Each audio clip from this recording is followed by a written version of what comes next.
Cricket ആരാധകർ ഇത്രത്തോളം കാത്തിരുന്ന ഇന്ത്യയുടെ ടെസ്റ്റ് ടീം പ്രഖ്യാപനം ഇതിനു മുൻപുണ്ടായിട്ടില്ല. രോഹിത് ശർമ്മയും വിരാട് കോഹ്ലിയും ഫോർമാറ്റിൽ നിന്ന് വിരമിച്ചതോടെ ഇനി പകരം ആര് എന്ന ആകാംക്ഷയായിരുന്നു അതിന് പ്രധാന കാരണം. എന്നാൽ ഇപ്പോൾ ആ കാത്തിരിപ്പ് അവസാനിച്ചിരിക്കുന്നു. BCCI ഔദ്യോഗികമായി പുതിയ ടെസ്റ്റ് ക്യാപ്റ്റനെയും ഇംഗ്ലണ്ടിനെതിരായ പരമ്പരയ്ക്കുള്ള ടീമിനെയും പ്രഖ്യാപിച്ചിരിക്കുകയാണ്. ജൂണിൽ ഇംഗ്ലണ്ടിനെതിരെ നടക്കുന്ന 5 ടെസ്റ്റുകളുടെ പരമ്പരയ്ക്കുള്ള ഇന്ത്യൻ ടീമിൽ ശുഭ്മൻ ഗില്ലാണ് നായകൻ. ഋഷഭ് പന്ത് വൈസ് ക്യാപ്റ്റനാകും. തലമുറ മാറ്റത്തിൽ മുഹമ്മദ് ഷമി ഉൾപ്പെടെ ദീർഘകാലം ടീമിനെ സേവിച്ചവർ പുറത്തായപ്പോൾ സമീപകാലത്ത് ആഭ്യന്തര ക്രിക്കറ്റിലും മറ്റും മികച്ച പ്രകടനം കാഴ്ചവെച്ചവരെ BCCI ചേർത്ത് പിടിച്ചു. കഴിഞ്ഞ ബോർഡർ ഗവാസ്കർ ട്രോഫിയിലെ ദയനീയ തോൽവിക്ക് ശേഷം ആഭ്യന്തര ക്രിക്കറ്റിലേക്ക് മടങ്ങാൻ BCCI താരങ്ങളോട് ആവശ്യപ്പെട്ടിരുന്നു. ഇനിയുള്ള ടീമിലേക്കുള്ള സെലക്ഷൻ ആഭ്യന്തര ക്രിക്കറ്റിലെ പ്രകടനത്തെ കൂടി ആശ്രയിച്ചാവുമെന്നും BCCI ചൂണ്ടിക്കാട്ടിയിരുന്നു. ആ വാക്ക് BCCI പാലിച്ചിരിക്കുകയാണ്.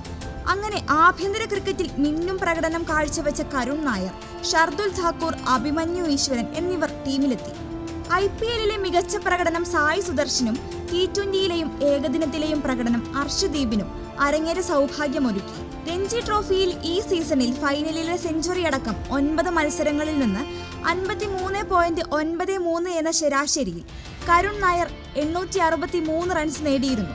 ഇതുപോലെ വിജയ് ഹസാരെ ട്രോഫിയിലും സയ്യിദ് മുഷ്താഖ് അലി ട്രോഫിയിലും മിന്നുന്ന പ്രകടനം നടത്തി. IPL-ൽ ഈ സീസണിൽ തിരിച്ചെത്തിയ ആദ്യ മത്സരത്തിലും കരുൺ നായർ ഞെട്ടിച്ചു.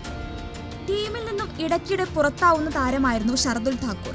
ഓസീസ് മണ്ണിൽ മികച്ച റെക്കോർഡുണ്ടായിട്ടും കഴിഞ്ഞ ബോർഡർ ഗവാസ്കർ ട്രോഫിയിൽ താരത്തെ പരിഗണിച്ചിരുന്നില്ല.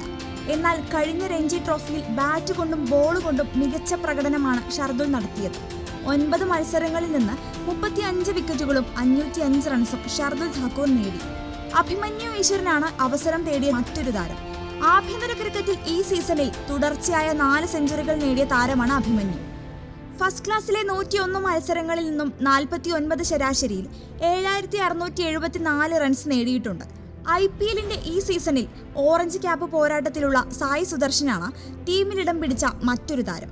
13 മത്സരങ്ങളിൽ നിന്ന് 53 റൺസ് ശരാശരിയിൽ 638 റൺസാണ് സുദർശൻ നേടിയിട്ടുള്ളത്.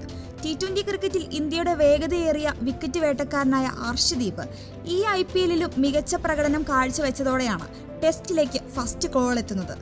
ഇതിനിടയിൽ ഏകദിനത്തിൽ നൽകിയ അവസരവും താരം മുതലാക്കിയിരുന്നു.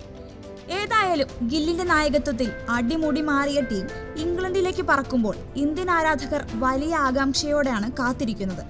ഗംഭീറിന്റെ കീഴിൽ താരാധിപത്യം പൂർണ്ണമായും മറുത്തുകളഞ്ഞ ടീമിന് ന്യൂസിലാൻഡിനെതിരെയും ഓസീസിനെതിരെയുമുള്ള ടെസ്റ്റ് പരമ്പര തോൽവിക്ക് ശേഷം ഒരു പുതിയ തുടക്കം കുറിക്കാൻ കഴിയുമോ എന്ന് കാത്തിരുന്നു കാണാം.